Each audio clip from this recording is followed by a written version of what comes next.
오늘 하나님이 우리에게 주시는 말씀 여호수아 5장 13절에서 15절 말씀입니다. 여호수아 5장 13절에서 15절 말씀. 여호수아가 여리고에 가까이 이르렀을 때에 눈을 들어본즉 한 사람이 칼을 빼어 손에 들고 마주 서 있는지라. 여호수아가 나아가서 그에게 묻되 너는 우리를 위하느냐 우리의 적들을 위하느냐 하니 그가 이르되 아니라 나는 여호와의 군대 대장으로 지금 왔느니라 하는지라. 여호수아가 얼굴을 땅에 대고 엎드려 절하고 그에게 이르되 내 주여 종에게 무슨 말씀을 하려 하시나이까. 여호와의 군대 대장이 여호수아에게 이르되 내 발에서 신을 벗으라 내가 선 곳은 거룩하니라 하니 여호수아가 그대로 행하니라. 아멘. 오늘 이 여호수아 5장 오늘의 본문은요, 요단강을 건넌 후에 길갈에서 기념비를 세운 후에 이 장면들이 소개되고 있습니다. 이 여호수아와 이스라엘 백성들은 이 여리고와의 전쟁을 코앞에 두고 있는 상황입니다. 언제라도 전쟁이 일어날 수 있는 상황이라는 것입니다.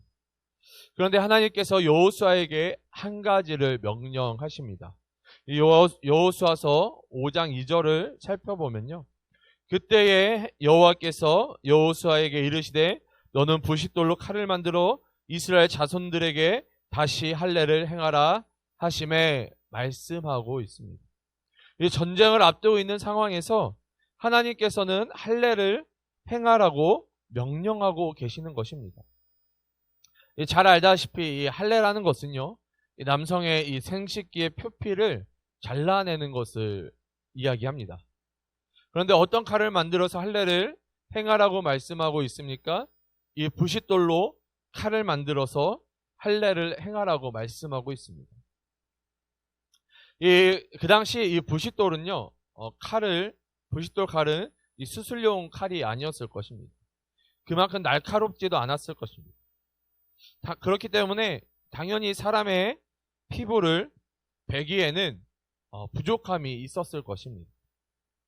그렇기 때문에 그 표피를 여러 번 나누어서 잘라야 했을 것입니다. 심지어는 그 당시에 이 마취제도 없었더라는 것이죠. 그렇기 때문에 이 할례를 행할 때에 그 고통은 말로 표현할 수 없는 것입니다. 또한 우리가 창세기를 살펴보면 이 야곱의 아들들이 이 세겜 족속을 멸절하는 모습을 우리가 발견할 수 있습니다. 이 야곱의 딸인 디나가 이 사람들을 보러 내려갔다가 이 하몰의 아들 그 추장 이 세겜에게 능욕을 당하게 되죠. 요즘 말로 강간한 성폭행을 당하게 됩니다. 그리고 그들이 이 야곱의 집과 결혼하기 위해서 찾아옵니다. 그때 이 야곱의 아들들은 이 종교적인 문제로 종교적인 핑계로 너희들이 할례를 받아야만 우리가 결혼을 승낙하겠다라고 조건을 내걸죠. 그리고 그것을 옳게 여긴 하몰과 이 세겜은 그 자신의 부족으로 다시 돌아가서 모든 남성들이 할례를 받게 합니다. 그리고 그 고통이 심할 때에 이 디나의 오빠들이었던 이 시몬과 레이가 칼을 들고 그 부족으로 가서 그 부족을 완전히 멸절시킵니다. 이 할례의 고통이 얼마나 심했으면 자신을 죽이러 오고 있는 그들에게 저항 한번 하지 못했다는 것이죠. 많은 사람이 온 것도 아니고 이 시몬과 레이 두 사람이 한 족속을 다 멸절시켰던 것입니다. 그런데 전쟁을 앞두고 있는 이 이스라엘 백성에게 할례를 행하라고 하는 것은 있을 수 없는 명령이라는 것입니다. 만약 할례를 행하고 그 고통이 극심할 때에 만약에 이 가나안의 군사들이 가나안이 만약에 이 진치고 있는 곳으로 쳐들어온다면은 이스라엘 백성들은 백전백패할 수밖에 없는 상황인 것이죠. 차라리 할례를 행하지 않는 것이 이스라엘 백성에게 있어서 더 안전한 것일 것입니다. 여호수아도 분명히 지금 이 할례를 행하면 안 된다는 것을 분명히 알고 있었습니다. 하지만 여호수아는 이 하나님께서 명령하신 대로 이 부싯돌 칼로 이스라엘 모든 남자에게 할례를 행합니다. 그런데 여러분, 이 할례가 영적으로 의미하고 있는 것이 무엇입니까? 이 할례를 통해서 하나님의 백성이 되었다라는 것을 의미하는 것입니다. 할례는 하나님의 백성이 되었다라는 것을 의미하는 것이죠. 다시 말해, 지금 이 전쟁을 앞두고 있는 상황 가운데 할례를 행함으로 말미암아 여호수아와 이스라엘 백성들이 하나님의 백성이라는 것을 다시 한번 상기시키고 있는 것입니다. 이스라엘이 하나님의 백성이기 때문에 이 여리고와의 전쟁이 더 이상 사람과 칼에 달려있는 것이 아니라 하나님께 있음을 보여주는 장면이라는 것이죠. 내 생각과 계획으로는 이해할 수 없는 말씀이지만 순종함으로 나아갈 때 하나님께서는 일하십니다. 그리고 더 놀라운 사실은 이 할례를 받은 이스라엘 백성들이 다 낳기까지 전쟁이 일어나지 않았다라는 것이죠. 하나님께서 말씀하시면 그 말씀에 대한 책임을 하나님께서 반드시 지십니다. 그 약속을, 그 말씀에 대한 책임을 하나님께서 분명히 지신다는 것이죠. 이 하나님의 작정에는 하나님의 책임이 따른다는 것입니다. 그런데 그 하나님은 어떠한 분이십니까? 천지를 창조하신 분이시며 전능하신 분이십니다. 하나님께서 작정하실 때에는 그 작정은 완전한 작정이라는 것입니다. 그리고 하나님이 책임져 주실 때에도 완전히 책임져 주시는 것입니다. 우리는 그저 이 하나님의 작정 가운데 순종함으로 나아가면 되는 것입니다. 계속해서 오늘 본문인 이 13절부터 15절까지는 이 칼을 든 여호와의 군대 대장이 나타납니다. 13절을 살펴보면 여호수아가 여리고에 가까이 이르렀을 때에 눈을 들어본즉 한 사람이 칼을 빼어 손에 들고 마주 서 있는지라 여호수아가 나아가서 그에게 묻되 너는 우리를 위하느냐 우리의 적들을 위하느냐 하니 말씀하고 있습니다. 이 여호수아가 칼을 든 자에게 무엇을 질문합니까? 우리를 위하느냐 아니면 우리의 적들을 위하느냐라고 물어보고 있는 것이죠. 이 질문을 우리가 쉽게 지나칠 수도 있지만 이 신학자들이 말하기를 여호수아의 이 질문은 여호수아 전체를 간통하는 질문이라는 것입니다. 왜 이 질문이 이 여호수아를 간통하고 있는 질문인지를 계속해서 말씀을 통해 살펴보도록 하겠습니다. 이 14절을 읽어보면요. 그가 이르되 아니라 나는 여호와의 군대 대장으로 지금 왔느니라 하는지라 여호수아가 얼굴을 땅에 대고 엎드려 절하고 그에게 이르되 내 주여 종에게 무슨 말씀을 하려 하시나이까 말씀하고 있습니다. 이 여호수아의 질문을 받은 사람이 대답을 합니다. 여기서 그가 이르되 아니다라는 대답은요. 이 양쪽 모두를 부정하는 대답인 것이죠. 다시 말해 이스라엘을 위한 것도 아니고 적들을 위한 것도 아니다라는 것입니다. 그러면서 이 사람은 자기 자신을 설명하고 있는데요. 소개하고 있는데요. 여호와의 군대 대장이라고 소개하고 있습니다. 여러분, 이 여호와의 군대 대장이 누구일까요? 어떠한 존재일까요? 우리는 쉽게 하늘의 군대라고 생각할 것입니다. 그래서 아마도 천사들이 아닐까, 이 천사들의 대장이 아닐까라고 생각을 합니다. 근데 이 천사들을 여호와의 군대라고 이 성경 속에서 표현한 적이 없다라는 것입니다. 그러면 천사들이 여호와의 군대가 아니라면 어떠한 존재들이 여호와의 군대일까요? 이 출애굽기 12장 40절에서 41절을 살펴보면 우리가 그 해답을 발견할 수 있습니다. 이스라엘 자손이 애굽에 거주한 지 430년이라 430년이 끝나는 그날에 여호와의 군대가 다 애굽 땅에서 나왔은즉, 이 출애굽기 12장 40에서 41절을 통해 여호와의 군대가 어떠한 존재임을 우리가 알 수 있습니까? 바로 이스라엘 자손이 여호와의 군대임을 우리가 알 수 있는 것입니다. 그러면 오늘 본문 가운데 나타난 이 여호와의 군대 대장은 누구를 의미하는 거예요? 이스라엘 백성의 대장을 의미하는 것입니다. 여러분, 이스라엘 백성의 대장이 누구이십니까? 바로 여호와 하나님이십니다. 여호와 하나님께서 이스라엘의 대장이시라는 것을 분명히 밝히고 있는 것입니다. 그럼 여호수아의 질문으로 다시 한번 돌아가 봅시다. 여호수아는 지금 앞에 서 있는 존재가 정확히 누구인지는 모르지만 우리 편인지 적 편인지를 물어봅니다. 왜 물어보고 있는 걸까요? 여호수아는 지금 자신 앞에 서 있는 이 존재가 단순히 도와주는 존재로만 인식하고 있었던 것입니다. 그러나 하나님께서는 단순히 도와주는 존재가 아니라 이스라엘의 대장으로 오셨다고 말씀하시는 것입니다. 그러자 여호수아가 얼굴을 땅에 대고 엎드려 절하는 모습이 나타나게 됩니다. 그리고 여호와 하나님의 말씀을 기다리게 되죠. 그때 하나님께서 여호수아에게 무슨 말씀을 하십니까?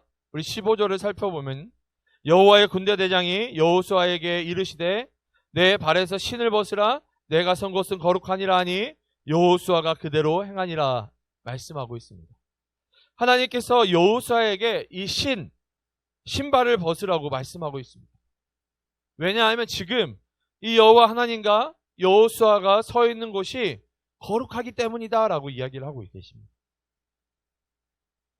이 장면은 모세가 하나님 앞에 부르심을 받았던 장면과 똑같은 장면입니다. 그런데 왜 하나님께서는 모세에게도 이 여호수아에게도 신발을 벗으라고 말씀하고 있는 걸까요?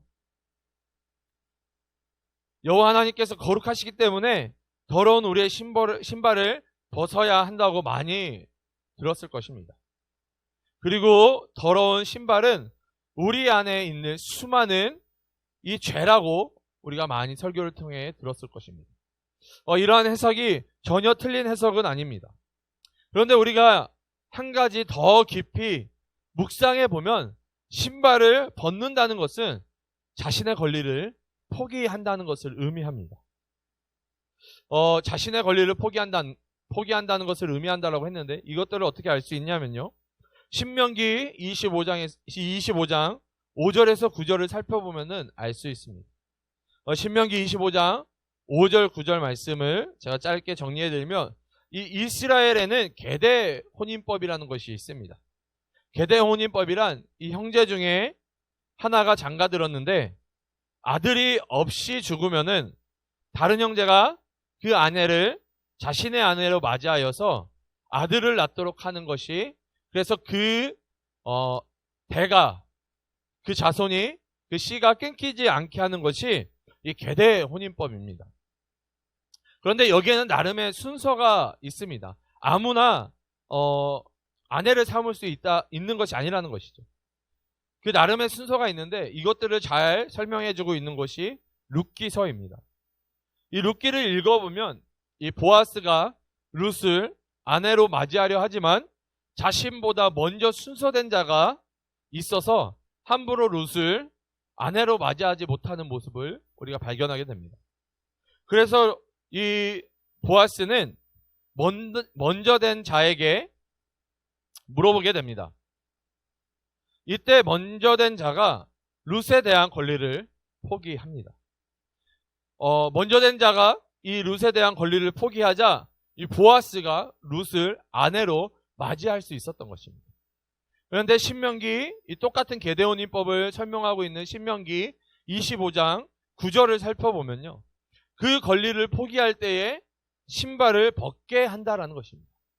신발을 벗으라고 이야기한다라는 것입니다. 다시 말해 신발을 벗음으로 말미암아 자신이 계대 혼인법상 아내를 삼을 권리를 완전히 포기한다는 것을 상징적으로 보여주는 행동이 신발을 벗는 행동이라는 것이죠. 자, 그럼 우리가 다시 여호수아 본문으로 돌아와서요.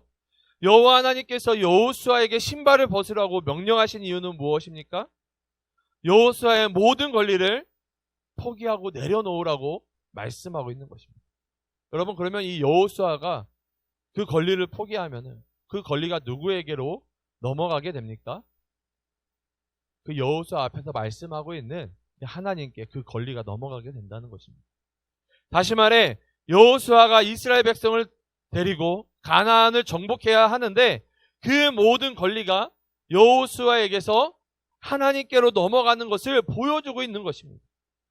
하나님께서 이 가나안 정복 가운데 권리를 가지시고 또한 대장 되어 주신다는 것을 지금 오늘 본문을 통해 우리에게 말씀하고 있는 것입니다.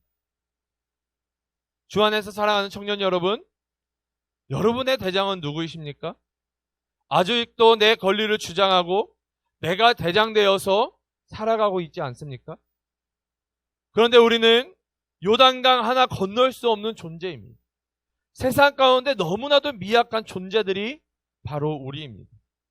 그러나 우리가 권리를 포기하고 우리의 권리를 하나님께 맡겨드릴 때 우리의 인생의 대장이 더 이상 내가 아니라 하나님이심을 인정할 때 하나님께서는 나의 인생을 이끌어 가실 것입니다. 인생의 모든 순간들, 그 인생의 모든 순간들 가운데 항상 승리케 하실 것입니다. 오늘 하루도 하나님 앞에 나와 나의 신발을 벗고 하나님께 엎드리는 우리 모두가 되시기를 주님의 이름으로 축복합니다. 또한 우리 공동체도 이 공동체의 대장이 하나님이심을 인정하고 그분께 모든 권리를 내어드림으로 말미암아 인도함을 받는 우리 공동체 되기를 소원합니다. 오늘 이 시간 여러분 기도하실 때에 하나님, 우리가 하나님 말씀에 순종하기 원합니다.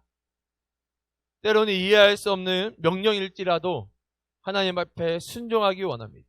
전쟁 앞에 할례를 받는 것이 이해되지 않지만 그럼에도 불구하고 하나님께서 말씀하시고 명령하셨기에 순종하였던 여호수아와 이스라엘 백성처럼 때로는 이해되지 않는 그 말씀 가운데 우리를 순종함으로 나아갈 수 있도록 도와달라고, 또한 그렇게 결단할 수 있는 믿음을 허락하여 달라고 여러분 기도하시고요.